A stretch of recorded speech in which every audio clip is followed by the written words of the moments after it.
Hello everyone, welcome to The Green Man. Hope you're all doing good and well. So it's time for me to do my Joe Satriani albums ranked video, which I must admit has been a while coming. I've been teasing this for a little while now, and that's basically because he has a lot of albums. He has 18 albums to his name, so there's been quite a lot of music to revisit, including his most recent, The Elephants of Mars, which I've had more time with now, so I've been able to kind of work out where I think it goes in this order of these albums. And you know, to provide a bit more context to this video, I'm a really big fan of Joe Satriani. He's one of the first guitarists I really connected with growing up as well, and got me kind of really interested in trying more things out on the electric guitar, even though I could never quite play them to Joe's standard. I think one thing that sets him apart actually from a lot of other guitarists is just that, you know, he has all this talent and these crazy technical abilities, and the ability to play lots of different styles and techniques. But what he also can do, which I think, as I say, sets him apart, is the ability to inject lots of emotion and feeling into lots of those techniques and styles. And that's the kind of fascinating thing about him. I think he's a pretty humble guy, and he can just do all this crazy, like, amazing songcraft and develop all these melodies really well too, in spite of all that, you know, that insane technical ability that he has. So I'm going to stress at this point, before I crack on with my list from my least favourite to my favourite album, that this is a subjective list, so it's likely that we will have different lists. You know, we all kind of come to experience these artists differently, but that's partly the joy. This would be boring if we all shared exactly the same view on all of these kind of albums and on music generally, I guess. So yeah, I enjoyed doing this. This was good fun, and I'm going to start with my least favourite album, which came out in 2020, Shapeshifting. And you know, I want to stress, I don't think this is a bad album. If you like this album, you know, all the power to you and everything, but I just found this one a little too familiar sounding from Joe, from everything that we'd heard before this album as well. It's not a bad album, it has some good rhythms in it, but it's just not one that I find has much replay value to it either. And I think kind of my favourite track on this album turned out to be a really short one that was Waiting. Ironically, I kind of found myself on this album quite often waiting for the next track to be one that I would really enjoy, and I just found myself struggling with that for Shapeshifting, which comes in here, sadly, at number 18. So number 17, I'm going to put Joe Satriani's self-titled album from 1995, which some may regard as, you know, one of his best maybe. It was a big diversion, though, from a lot of his previous material. It was very much a blues rock style of album from Satch, and you know, I guess I quite like blues and blues rock stuff, but the thing with this was, again, like the like shapeshifting a bit, I suppose. I just don't find replay value in this much. There's just not much to, you know, not really anything to kind of hook you into this one. I do like some of the slower, more mellow tracks on here, actually, like Home and Sitting Round at the end, but rest of the album I do struggle with quite a bit for this one. At number 16, we have perhaps the longest title, the longest title of all his albums, Professor Saxophunculus and the Mysterion of Rock, I think, yep. And despite, you know, that's not the reason I've put this album low down, not the album title, but a couple of tracks I love on here, actually. And when this album first came out, I really, really liked it, so it's interesting that it's come near the bottom now. Obviously, it hasn't quite lasted the test of time for me, this one, but I do find a lot of it, again, there's just not much that pulls me back to the album. But Revelation is a great track and was one of my favourites on my top 10 track list, I think, or one of my honourable mentions. So, you know, a couple of good tracks on here, but again, not one I'd like to revisit too much in the future. At number 15, we have What Happens Next, which actually featured Chad Smith on drums from Red Hot Chili Peppers, of course. And I kind of liked this album. Actually, it was, you know, it grew on me over time. At first, I wasn't really sure I liked it much, but it has grown on me a bit over time. And as this album gets towards the end, I think it's the last part of the album, the last 3 or 4 tracks that I really quite like on here. Particularly, I think the tracks are Forever and Ever, Invisible. The title track's pretty good. So What Happens Next, I felt was, you know, for one of his more recent albums, it's not as bad as I kind of, you know, thought originally that it was. After my revisiting, I can kind of listen to this, you know, it's alright, it's alright. Number 14, now we're getting to the albums that I found difficult to order. I really struggle with this now from here on in. But at number 14 is Black Swans and Wormhole Wizards from 2010. And I really liked this album's beginning. So whereas with What Happens Next, I love the album towards the end. With this one, I think it starts off really, really strong. Premonition, Dream Song, Pyrrhic Victoria, all amazing tracks to kick off the album with pretty much. But as the album went on, it just lost my interest a bit for me. I don't know, it wasn't that the tracks were bad, but there just weren't those moments that I enjoyed from the early tracks that really caught my attention enough. So Black Swans and Wormhole Wizards, number 14. At number 13, we have his debut album, Not of This Earth, which, you might see as a bit of a surprise that an early album from Joe's has come this low down. I mean, I think my issue with this album is it's just very raw. The sound sounds very dated now compared to some of his other earlier albums, actually. And, you kind of have this interesting kind of percussion sounds, which just, which I'm not that keen on this album. It's kind of got a bit of an 80s pop vibe to it in a way, but yeah, I wasn't that keen on this one. I like Rubina a lot though. I like Brother John, I like Horde of Locusts, I like New Day. There's actually some really, really great stuff. It's kind of charming. You know what? For a first album, it's pretty good, and it does have a charm to it too. So, maybe as a gateway album slightly to Joe, you might enjoy this one too. So, if you're new to his stuff. At number 12, we have Strange Beautiful Music from 2002.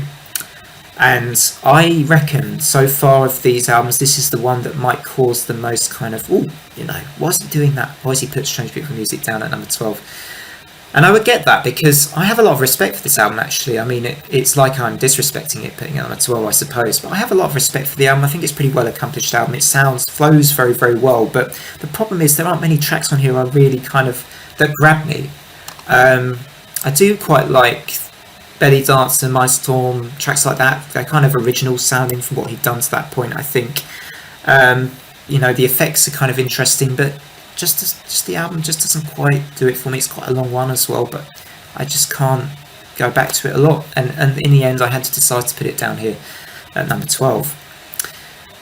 Number 11 now is There Love in Space. Another shock, particularly as I myself in my review of The Elephants and Mars actually said this was probably one of my favourite albums, but on my re-listens the last couple of months, I just haven't really found myself digging this quite as much. It's maybe it's the vocal songs on here.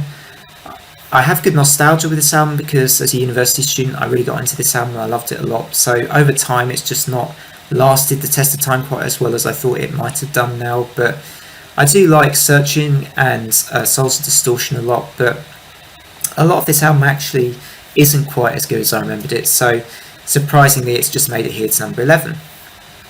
At number 10, we have an odd album in Joe's discography, Time Machine. And I say odd because it's pretty, the styles of the tracks, so much diversity in the album. It's a bit of an odd one out in a way, and the flow of the album is maybe slightly affected by it. That's probably why it's not quite in the top half of my list. But don't get me wrong, there are some star-studded tracks on this that you can't miss as a fan of Joe Satriani. Time Machine, Mighty Turtlehead, Thinking of You, Speed of Light, Baroque. Baroque is one of my all-time favourites because it's just, it's kind of a classical style, but it has this echo effect on it which makes it sound really haunting and beautiful. Dreaming Eleven's cool. Banana Mango, yeah, it's a really good album actually, but it's just a bit kind of, the flow of it feels a bit odd, so it's just come down a bit lower ultimately. Now, I just want to preface the top half of this list by saying every album from here on in I love, I adore, and no questions asked. I can put any of these albums on without hesitation and thoroughly enjoy them. So here we go. Number 9. Number 9 is Shockwave Supernova from 2015. Pretty awesome album, and if you think it's one of his more recent ones too, it's really, really great. I mean, if anything, I might have trimmed off a few of the tracks, maybe less than that actually, but it's got a lot of great cuts on. The opening track's great. Crazy Joe is good. I like that one quite a lot actually. I think the middle of the album, there's a fantastic kind of three songs in a row On Peregrine Wings, Cataclysmic and San Francisco Blue. Some of Joe's best work on that part of the album, I think. It's pretty good towards the end as well, with tracks like Butterfly and Zebra and If There Is No Heaven. Fantastic. So, great album, but comes in at number 9 just because I think it could have been trimmed down a little bit for me, for my money anyway. Oh, there you go.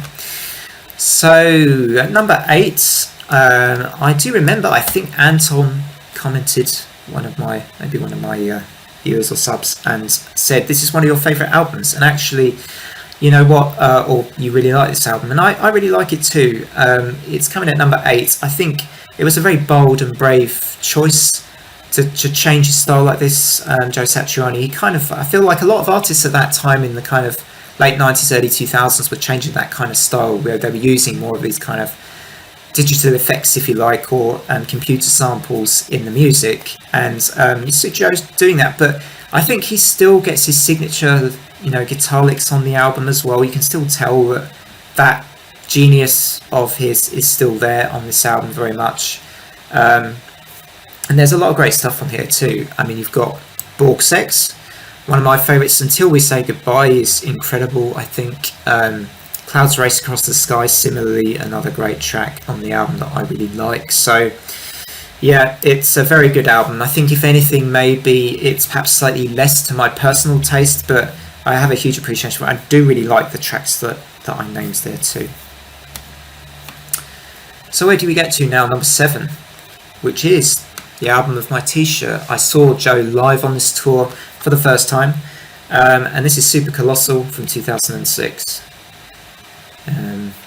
He always has kind of he's always on his front covers, I think, from that. Well, not all of the album covers actually, but yeah, I like this quite a bit. It's a really solid album. It's grown on me more and more over the years, so it's gotten quite high up on this list actually at number 7. But I think there's a lot of favourite moments on the tracks here. Like, I love One Robot's Dream. I think it's kind of an early change in the track. There's just a moment I really enjoy in that track. Cool New Way, Made of Tears is great. Redshift Riders I like. Just Like Lightning is one of the really cool earlier tracks that's a little different from anything else I think I'd heard from him up to that point. I really like that one too. Yeah, pretty super album, Super Colossal. Number 6 is, for me, possibly his most underrated album ever. And I listened to this again and I thought, this is great. I mean, it's maybe one of his slightly easier to listen to albums. It's one of his more recent ones, which makes it all the more surprising. It's at number 6 perhaps on my list. It's Unstoppable Momentum, which I think frankly is a pretty unstoppable album from him. And it's because he is playing to his strengths, I think, on this album, because it is a recognisably Joe sounding album.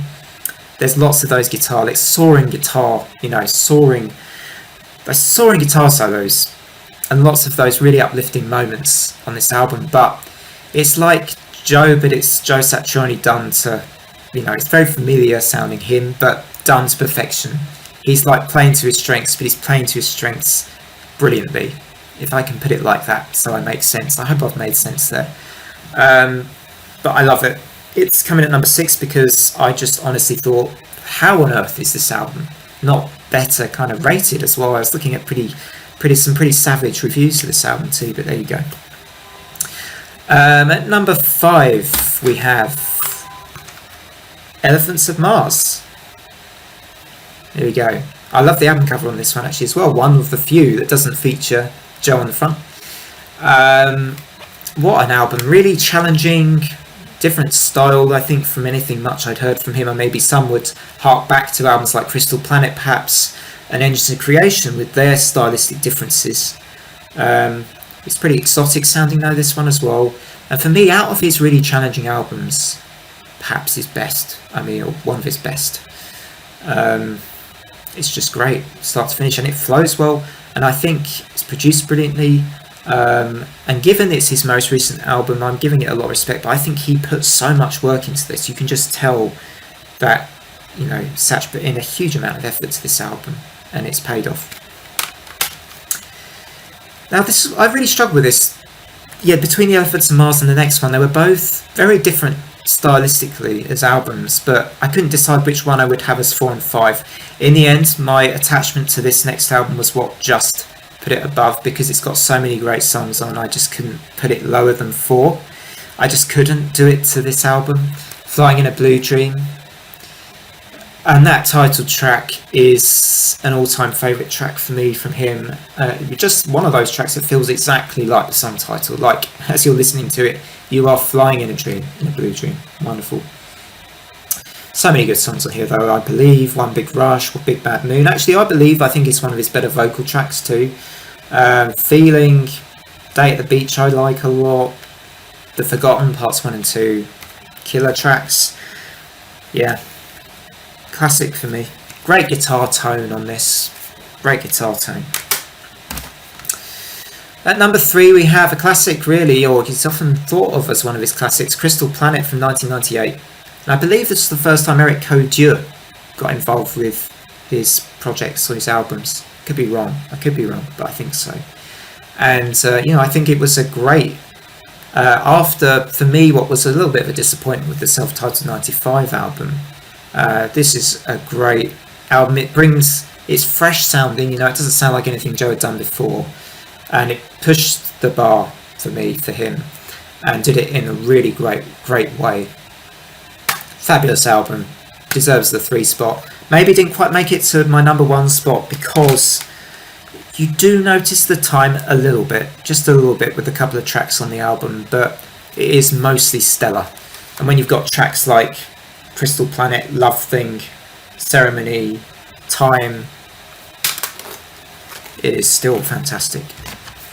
And number 2 is his most iconic album, one that I feel a real kind of connection with, and I've known for a very long time, and is the album that got him pretty well known and got the brand of instrumental rock, I think, out there and more popular too. And Surfing with the Alien from 1987, and it is a classic. It is a classic to me. Just outlandishly good, and so many good songs. It flows brilliantly. So it's got, his ambitious, his technicality, but with a lot of great development as well of themes on the album and ideas, and it's just brilliant. Classic. Cannot argue with that whatsoever. So that leaves me with number 1. And number 1, I've already really mentioned at the start of the video. I might have even given it away a bit by saying that it was the album I got for my 18th birthday, but I still think it may just be the best, and it's The Extremist.